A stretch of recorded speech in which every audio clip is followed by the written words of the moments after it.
Bem-vindo ao podcast Autismo e Acolhimento, uma iniciativa da IBAC Brasil com o curso do TEA, Transtorno do Espectro Autista.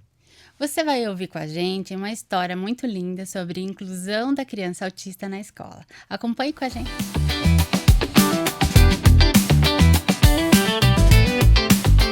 Bem-vindo ao podcast Autismo e Acolhimento, eu sou o Márcio. E eu sou a Juliane, olá! Estamos aqui com a Bruna, nossa convidada. Ela que é mãe, pedagoga, mestre em educação. Ela faz palestras sobre inclusão do autismo, dá cursos para pais, famílias, professores. E ela também é autora do Cérebro Brincalhão, que a gente vai contar daqui a pouquinho mais um pouquinho sobre ele. Tudo bem, Bruna? Tudo bem, bom dia Márcio, bom dia Juliane. Bom dia. Quero dizer que eu estou muito honrada, em receber esse convite, em ser considerada para participar desse assunto, que é a inclusão escolar e que é um assunto tão relevante, para a nossa sociedade. Uhum. Conta um pouquinho pra gente, Bruna, você cursou pedagogia, Começou essa história nessa área da educação. E no meio da pedagogia você teve uma surpresa, não teve? Sim. Como que foi?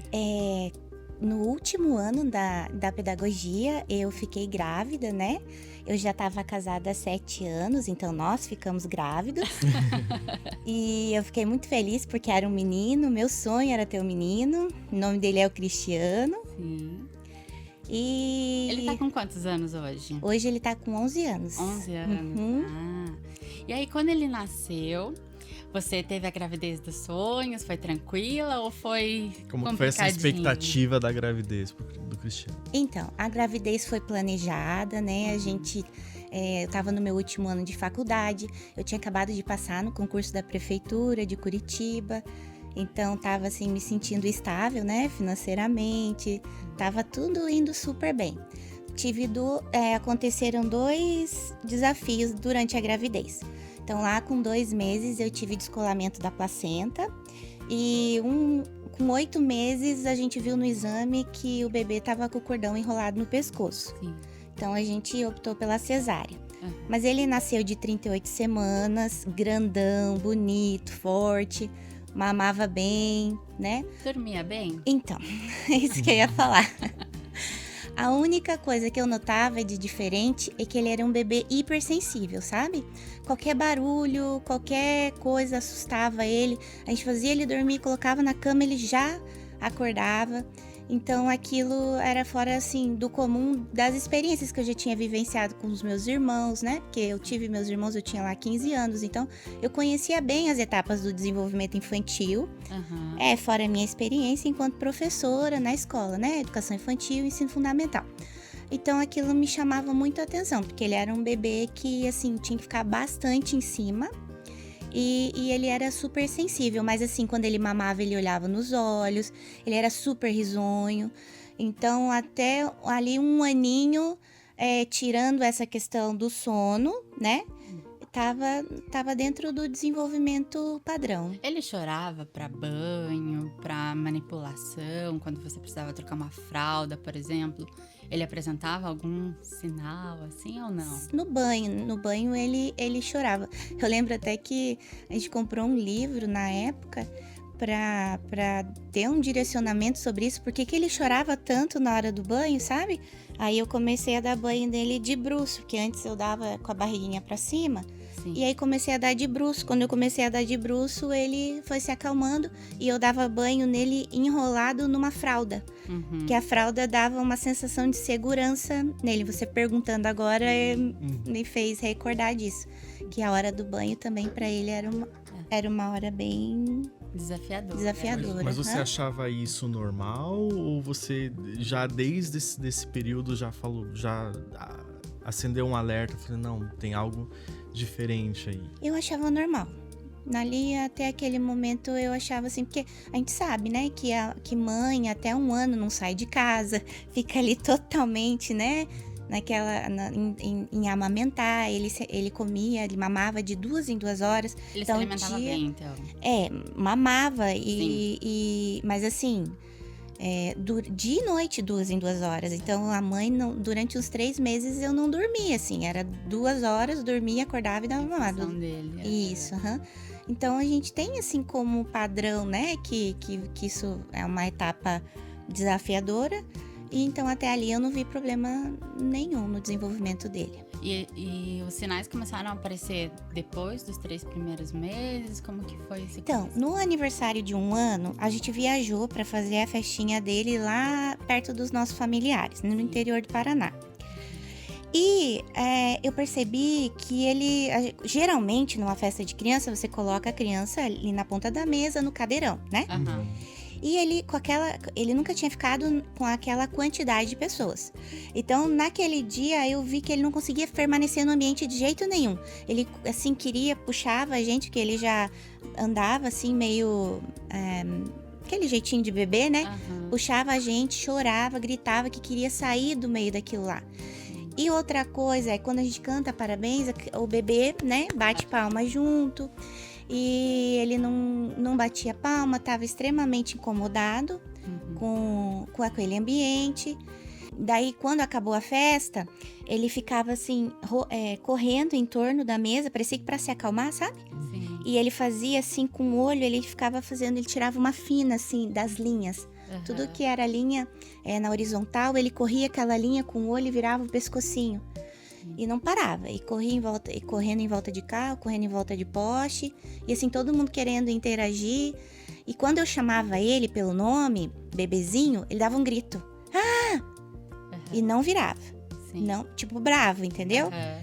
Mas eu achava, bom, ele tá respondendo, né? Daí a pouco ele começou a ignorar totalmente. Chamava ele e ele não virava. Aquilo que a gente fala assim, dá tchau pro vovô, manda beijinho. Uhum. Também não fazia. E ele só ficava olhando.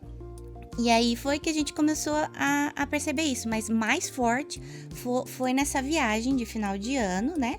Então teve essa de 1 aninho. Depois, logo em seguida, dali uns 6 meses a gente viajou de novo. Era final de ano, era dezembro. Foi quando ele não dormia de jeito nenhum em outro ambiente.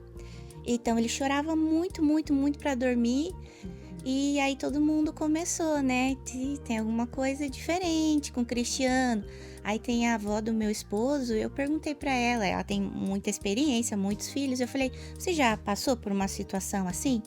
Daí ela falou pra mim que não. Daí eu falei, então quando eu chegar lá eu vou levar ele na pediatra. Primeiro eu levei na pediatra. Aham. Então, a gente chegou, levei na pediatra, tava tendo naquela época uma novela que tava chamando a atenção para essa questão do autismo. A pediatra até pensou que por conta da novela eu tava sendo influenciada, mas eu não assisti a novela, só fiquei sabendo porque ela me disse, sabe? Sim. Ela falou assim, tem a questão da novela, mas quando você chama ele atende? Eu falei, ele dá um grito. E bate palma, e foi falando as coisinhas. Eu falei, não, isso ele não faz. Então vamos marcar um neurologista.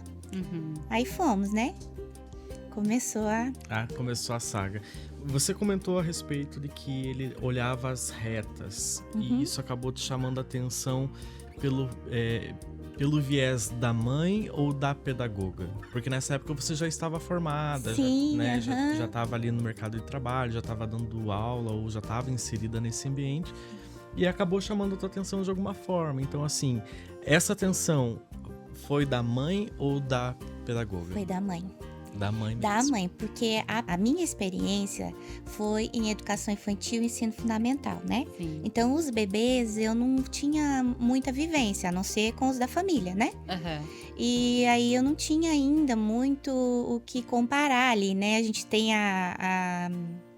o que a gente aprende do desenvolvimento infantil e tem na carteirinha de vacinação da criança todas as etapas do desenvolvimento para você anotar lá como lembrança, né? Ele E o tempo- atingiu todas as Então, etapas? não.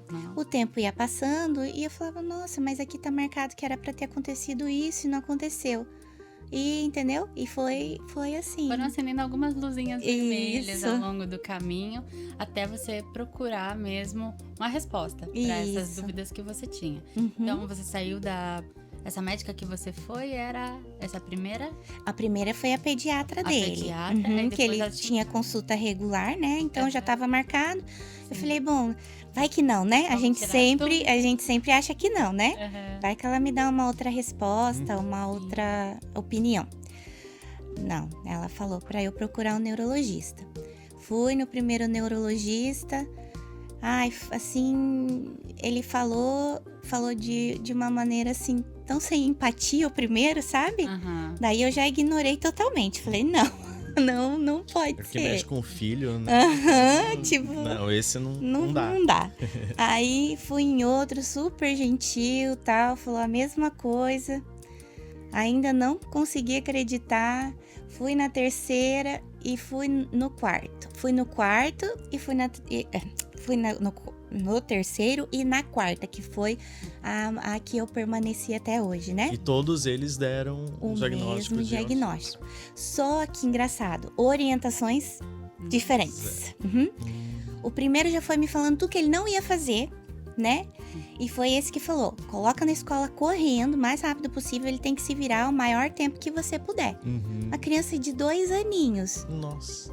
numa escola, né? Você vai seguir a orientação médica, né? E você chegou a colocar ele na escola. Sim. Fato, né? Uhum. Como foi essa experiência?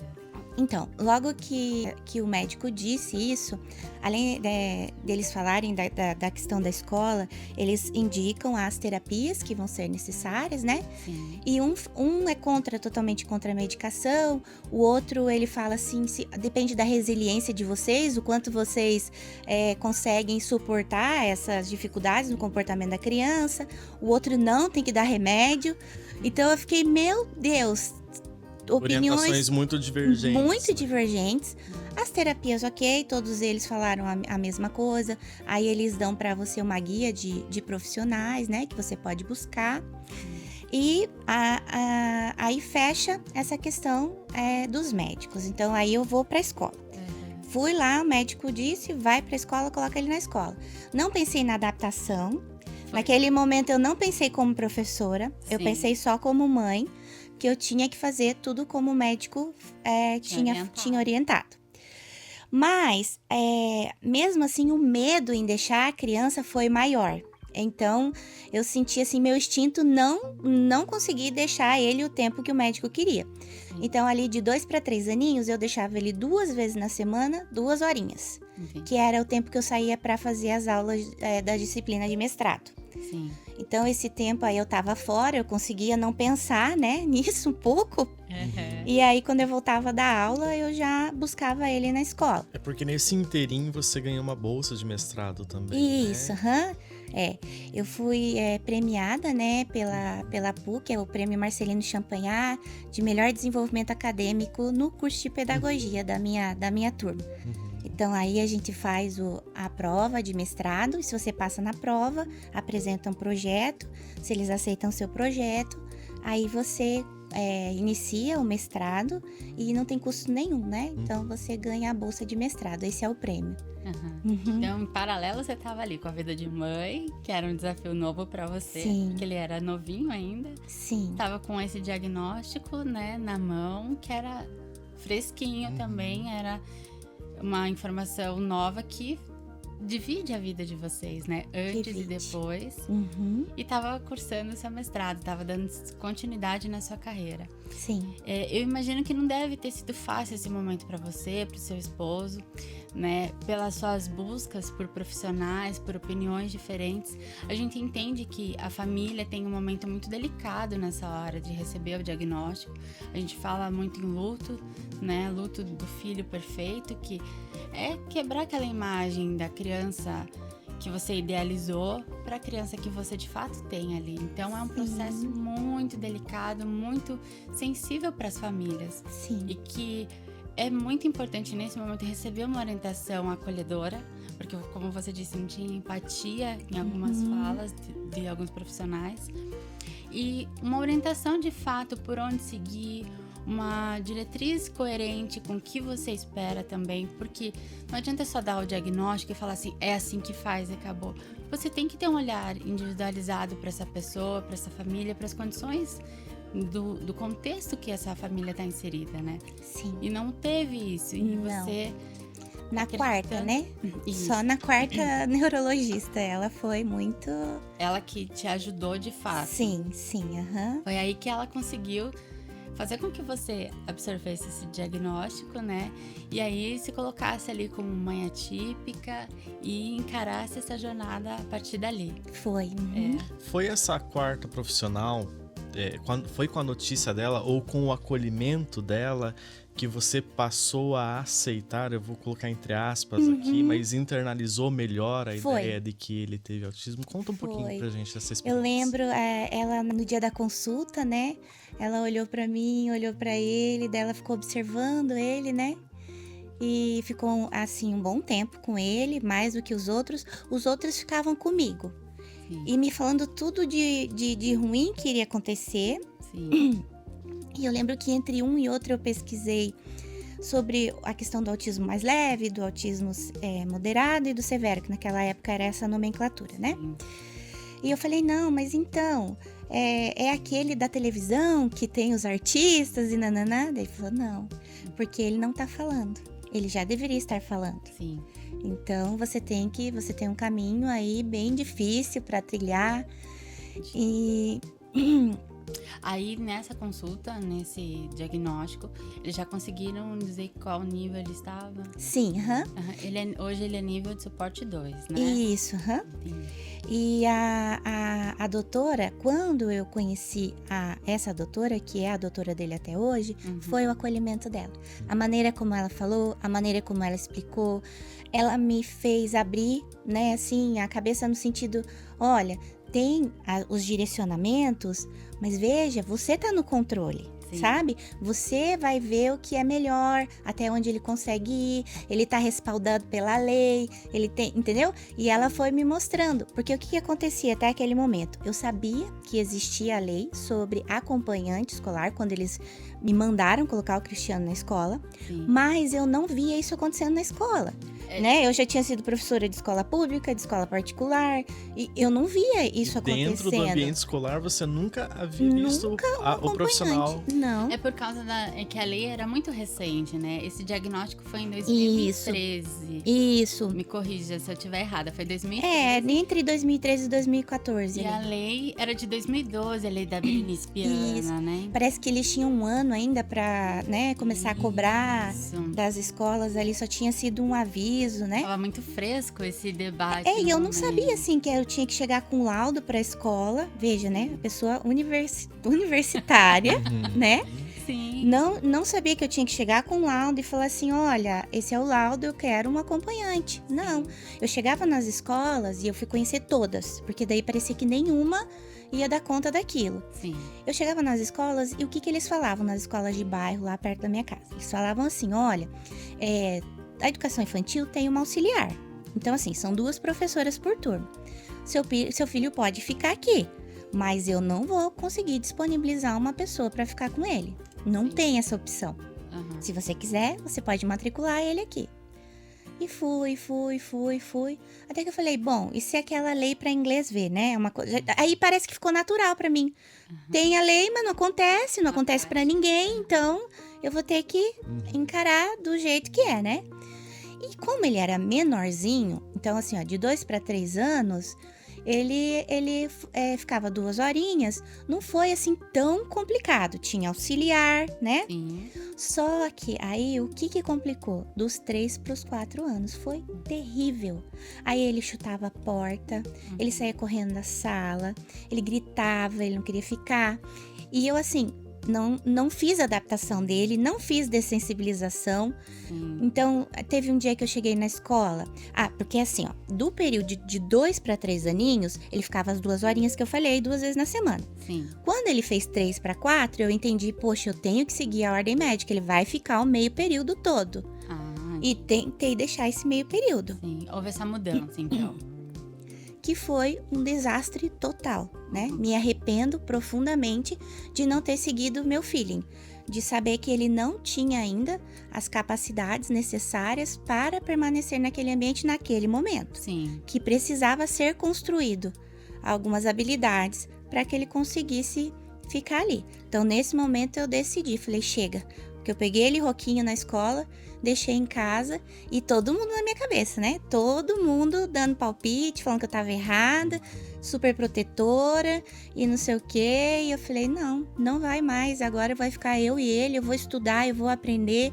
A gente continua com as terapias. Sim. E nesse momento também, outra questão importante desse período foi que toda a terapia eu permanecia junto com meu filho dentro da sala com os psicólogos.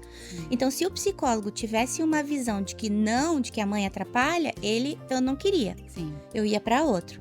Até que eu encontrei pessoas que queriam me treinar mesmo. Sim. Porque eu não atrapalhava, o pai e a mãe não atrapalham na sessão. A gente fica assim, sentadinho no canto, observando como faz. Ponte, né? Sim. Entre a criança e Para o poder reproduzir em casa aquilo, Também. né? Porque não adianta só acontecer ali e depois, por exemplo, ele me dá uma teoria, porque quando o profissional tá te explicando, ele tá te dando uma teoria de uma prática que ele conhece, mas que para você ela é totalmente nova. Fora os nomes técnicos, né? Que mesmo estando na pedagogia é assustador. Sim. Dessensibilização, né? ABA, terapia comportamental, várias, né? Nomenclatura própria, Sim, né? da área deles. Então você fica assim, nossa, o que tá acontecendo? Foi bem complicado, até que eu resolvi tirar ele da escola. Teve esse episódio do choro, então, que ele... Ficou. Que ali pra você foi O estopim. pra realmente tirar ele da escola, tentar entender tudo que estava acontecendo com ele, aprender como ajudar de fato ele. Porque eu entendo essa visão. Como mãe, imagino que você olhasse e falasse assim, eu não tô ajudando meu filho, eu tô colocando ele numa Traumatizando. situação... Exato, numa situação de desconforto. Uma situação que não vai gerar um aprendizado, porque quando a gente não tá bem, a gente não consegue aprender. Sim. Eu imagino que o olhar de mãe, de pedagoga somado, Sim. né, resultou Porque nisso. eu, enquanto profissional, as minhas crianças, primeiro dia de aula, nem iam pra sala. Eu ia receber eles no parquinho. Entendeu? Com os pais, era um momento lúdico, eles iam me conhecer, não ia ficar lá dentro da sala de aula. Então eu sabia que eu conseguia um passo a passo para a criança não se sentir, chorar, ficar... Eles falam muito, né? Se o pai estiver inseguro, a criança vai ficar insegura. Isso é a conversa, a carta que você recebe da orientação da coordenadora no primeiro dia de aula, né? Exatamente. E assim, eu penso totalmente o oposto. Criança segura vai e volta feliz da escola, mesmo que seja período de adaptação, mesmo que seja primeiro dia. A gente tem que perceber os sinais da comunicação corporal, né? Sim. Que a criança não consegue expressar tudo aquilo, então você observando, você percebe. E sim, tem professores que têm a habilidade e competência para receber essa criança sem que ela se esgoele e chore o dia inteiro, porque nós temos técnicas para isso, Sim. né? Então, se você se empenhou em aprender essas técnicas, você consegue essa finalização. É o acolhimento. Sim. De fato, né? Colocar a criança ali na escola é fácil. Agora, fazer com que ela se sinta bem, se sinta confortável, sem a presença de uma figura paterna, né, adulta ali, pai e mãe, é difícil, é desafiador.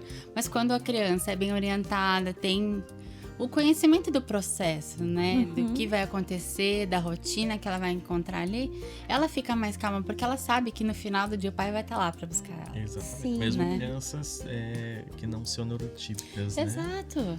Todas elas precisam dessa previsibilidade. Eu trabalho muito isso com as crianças típicas e com as atípicas também. Sim. Funciona muito bem. E aí você chegou nesse dilema, tomou essa decisão, vou dizer assim, peitou essa tua decisão e falou assim, eu vou tirar o Cristiano da escola. Enfrentou família, inclusive. Sim. Exato, né? porque não é uma decisão Sim. fácil. Eu imagino que você teve apoio do seu esposo nesse momento? Nesse momento ele discordou, mas ele me deixou livre para fazer isso. Que legal. Ele discordou porque ele não sabia até o quanto era a minha super proteção, sabe? Entendi. E depois, mas ele falou, não, mas você tem que fazer o que você se sente confiante. Sim. Até porque a formação de pedagogia era minha, né? Sim. Quando a gente encontra um problema no caminho, a gente não vê como um crescimento. né? O ser humano tende a ficar estagnado Como um obstáculo, como né? um obstáculo. Quando você enfrenta aquilo, não, isso é para o meu crescimento, isso é para a minha aprendizagem, enquanto ser humano, enquanto professor, enquanto mãe, você muda o foco. Exatamente. E aí você segue em frente, entendeu? Exatamente.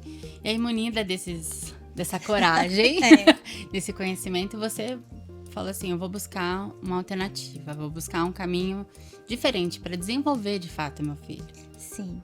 E aí, Levou para casa e começou o processo ali. Como que foi essa transição? Como que foi esse início de processo? Eu comecei a intensificar daí mais as terapias, priorizei as terapias ao invés da escola. Então, deletei a escola e, como eu falei para vocês, ficava dentro da sala e reproduzia em casa Sim. a mesma técnica. Quais técnicas eram, você consegue? Era assim, o Cristiano, primeira coisa, ele não tinha habilidade de permanecer sentado. Criança autista corre muito de um lado, todas as crianças têm essa questão do movimento, normal. Mas ele era assim, você não conseguia interromper aquele movimento, chamando, olha, veja, mostrando um brinquedo super legal, super colorido, como que fazia, ele não conseguia se concentrar. Então, quando você ensina, por exemplo, ele tá ali no chão brincando, e eu brincava do lado mostrando como usar determinado brinquedo. Quando eu entregava o brinquedo para ele, ele girava o brinquedo, só girava. Ele não fazia a função que o brinquedo tinha. Um carrinho, por exemplo, empurrar o carrinho. Isso, não, ele só pegava na mão, girava a rodinha do carrinho. Eu lembro que tinha um brinquedo bem bonito de carrossel também, né? Aí pegava o brinquedo na mão e girava o brinquedo inteiro. Tudo girava para ele. Aí lá na terapia, a psicóloga pegava o tablet, ele já gostava de tablet, né? Ele já gostava do tablet dela, falou, o que ele mais gosta? Falei, tablet. Ela, então tá bom. Daí ela usou ele como reforçador positivo, a gente chama. Então ela colocava na mesinha, Cristiano, olha aqui esse joguinho no tablet. Aí ligava uma música. Daí ele vinha, né? Sentava e ficava ali atento ao tablet. Aí aqui do lado tinha um cronograma com as atividades que ele ia fazer naquele dia. Então ela pegou, aí ele brincando com o tablet, ela mostrou a figura pra ele e falou, olha, agora nós vamos brincar desse, depois o tablet. Aí tirou o tablet e brincou com ele, só que ela dava suporte total pra ele. Ela não ficava mostrando na frente dele, ele não estava aprendendo por imitação. Ele estava aprendendo, ela pegava a mão dele. Isso que eu ia perguntar, como que ela fazia? Isso, ela pegava a mão. Isso, acho que eles chamam de movimento espelho, tem uma nomenclatura. Pegava a mãozinha dele e encaixava a peça. Pegava a mãozinha dele e encaixava a peça. Quando era um quebra-cabeça, encaixava o quebra-cabeça. Quando era massinha, ensinava a rolar a massinha, pegava as mãozinhas dele, rolava a massinha.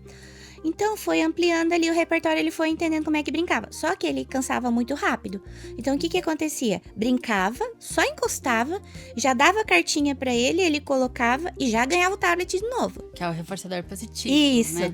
Explica um pouquinho o que é esse reforçador positivo. Vamos fazer só um parênteses aqui. Reforçador positivo tá na teoria comportamental de Skinner, né? Sim. Então é tudo que você usa como uma premiação.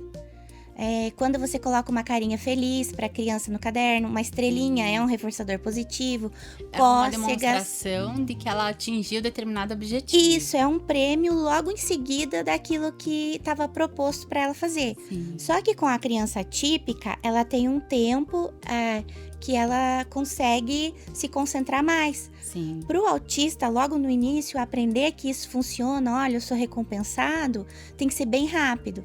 Então, você não entrega para uma criança autista um quebra-cabeça para ele montar. Você entrega o quebra-cabeça montado, deixa 5 peças para fora e ele vai encaixar aquelas 5 peças. Então, ele completou, olha que legal. Você não dá uma pintura em branco para ele. Você entrega o desenho pintado e deixa uma parte em branco para ele pintar. Olha que legal, você fez. Então, é ao contrário, entende? E quando ele vê que ele cumpre e ele é recompensado, ele se sente, primeiro, estimulado pela recompensa, pelo próprio reforçador positivo, mas também por terminar aquele cronograma de maneira rápida, porque ele sabe que ele tem ali a foto do que ele tem que fazer. A hora que ele terminar, ele tá livre. entendeu? Daquela atenção compartilhada, que pra ele é cansativo compartilhar essa atenção. Então ele faz o mais rápido possível, ele sabe o que tá esperando dele e a gente consegue ensinar na mesa com um pouco mais de concentração dessa maneira. E sempre de forma previsível, né? Então é algo que você explica o que ele precisa fazer e olha, no final você tem isso que é o que você gosta. Então, o autista é porque a gente tem três maneiras de aprender, né? Tem o sinestésico, o que ouvinte e o visual. Autistas geralmente são visuais, né?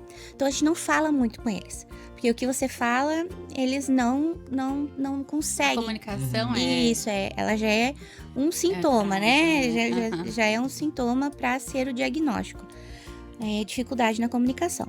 Então, você usa o quê? Figuras. Sim. Então, se eu tenho lá um cronograma com as figuras do brinquedo, que ele vai, dos brinquedos, que no caso seriam as atividades que ele vai fazer, ele já entende por ali. Eu não preciso ficar falando, entendeu? Sim. A minha fala é ok, muito bem, parabéns. Né? Muito mais pontuais. Isso, e o mínimo, né? Sim. Você Mais fala o direto. mínimo, mais direto, objetivo. Água, né? No comecinho é assim. Você não pergunta o que ele quer. Você dá a opção. Você quer água ou você quer leite? Daí ele aponta, responde, sabe? Você tem que dar todo esse suporte, esse repertório para que ele te dê uma devolutiva. Sim, você não deixa questões em aberto. Você não pergunta. Até um exemplo, como foi seu dia? Não. Você tem que perguntar hoje. Você comeu? Você almoçou? É muito mais objetivo e direto, né? Sim, é desse jeito. E aí você começou as terapias em casa, replicar em casa as terapias.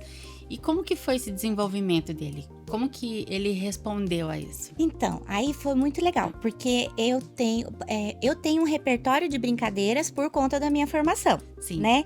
Então, técnicas de aumentar a voz, diminuir a voz, eles são muito assim, vamos dizer, italianos, assim, você, né? Você faz aquele teatro, aquela coisa, ele me olhava, fazia a vozinha e tal, e eu conseguia, e ele ria, e nossa, era uma delícia. Ali, pra mim, não tinha, quando eu tava com ele em casa, eu esquecia dessa questão do autismo, sabe? Sim. Só que aí meu marido ficava olhando, que ele não conseguia ter essa comunicação com ele. É uma conexão. Uma conexão, Ele era muito cuidador, ele me ajudava a trocar de fralda, alimentação, banho, tudo sempre estava junto. Mas ele não conseguia esse sorrisão, essa alegria, sabe?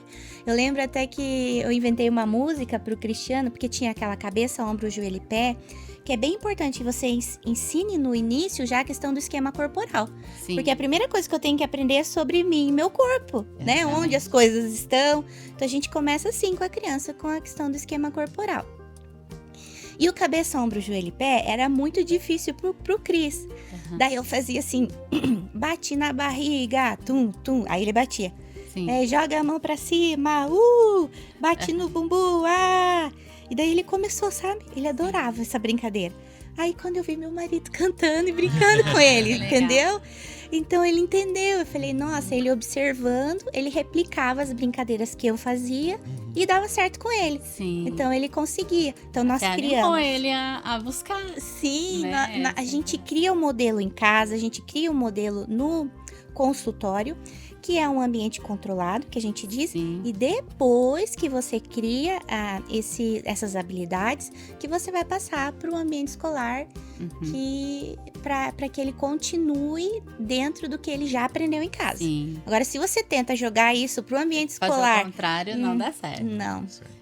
E nesse período que você estava replicando essas técnicas em casa, quais as ferramentas que você aprendeu lá no período da faculdade, ainda como pedagoga, você conseguiu trazer para essa realidade?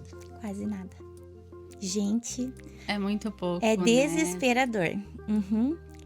Assim, eu sabia que assim, o meu objetivo na faculdade era ser professora acadêmica. Por isso que eu fui para a área de mestrado, porque eu sempre tive facilidade para ensinar. Sim. Então, as minhas aulas, as pessoas elogiavam. Eu falava, nossa, então eu preciso ensinar os professores, porque, né, eles estão assim, A vocação já a desde vocação, lá de trás falando mais alto. Eu gosto muito de pensar assim, Porque pode ter alguém escutando que já falou essa frase, né? Mas eu tenho o direito de não gostar dela. Quando os professores falam a pedagogia me escolheu, né? Não gosto disso, sabe? Eu acho que você escolhe o seu caminho, você trilha de acordo com aquilo, com a sua competência, com o seu talento, com a sua habilidade. Você tem que ver aquilo que você brilha, que você se interessa, entendeu? Sim. E aí você constrói a sua formação baseado nisso. E é um sucesso, porque é aquilo que você ama fazer, né? Agora a minha pedagogia me escolheu, fica aquilo, não tinha outra escolha na vida, tive que fazer isso, agora olha aí, sou uma professorinha, né? Sim. E não aceito. Os Uhum. professores são, né, uma parte muito importante Exatamente. da nossa sociedade. É uma pena que dentro da pedagogia a gente não tenha uma abertura maior para entender o atípico. Uhum. A gente fala muito sobre processos que funcionam com típicos. E aí, de repente, você se vê numa sala de aula com uma criança que você não consegue, não sabe lidar, não sabe criar um vínculo com ela para desenvolver ela. É muito fácil você criar um vínculo com uma criança típica, porque ele se constrói naturalmente. Com uma atípica, você precisa de um olhar mais fino, mais delicado para aquela criança, para aí sim você conquistar ela, criar esse vínculo e aí sim aplicar um desenvolvimento, aplicar o conhecimento que você precisa que ela aprenda, né? Eu vejo assim que até os psicólogos, o que eu mais aprendi foi com os psicólogos, né? Uhum. Vejo que dentro da formação deles também eles não têm esse respaldo. Ante as profissionais que eu consultei e conversei sobre isso, Sim. foi assim na didática prática, né? Sim. Elas se interessam por um tema e vão ali aprender com outros profissionais que já estão com especialização e engajados no autismo, vamos se dizer assim, sabe? Uhum. Então, nem que a pessoa, meu filho tem autismo, vou fazer psicologia. Não vai receber as respostas ali.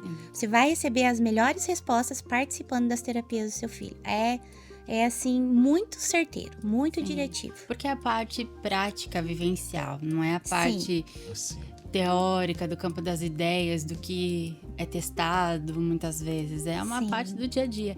E cada criança é única, tanto as típicas quanto as atípicas, né? Todos eles precisam de uma atenção individualizada. Nenhum processo, nenhuma terapia ABA é igual para cada criança. Cada um tem a sua particularidade. Precisa ter ali um direcionamento muito específico para cada, né? Sim, e vale destacar nessa sua fala que a ABA é uma ciência. Eu gosto muito de deixar isso bem claro. Ele é uma ciência que respalda as outras metodologias. Sim. Então, até, não sei, né? Tem muitos psicólogos que também se confundem. O ABA, ele respalda todas as outras. O TIC, o PEC, isso. Né? Ele está em cima e dele derivam... Eu, particularmente, não me atento à nomenclatura, mas a técnicas que, independente de qual corrente venha, funcionem, né? E você vivenciou isso na prática, né? Sim. Conseguiu aplicar isso também. Quando você tirou, ele começou a fazer todo esse processo em casa, foi por esse caminho que você começou. Você foi estudar e dentro de todas as práticas possíveis, você escolheu as que funcionavam com o Cristiano. Isso. Foi assim? Foi assim. Ainda não acabou. Continue com a gente e nos acompanhe nas nossas redes sociais.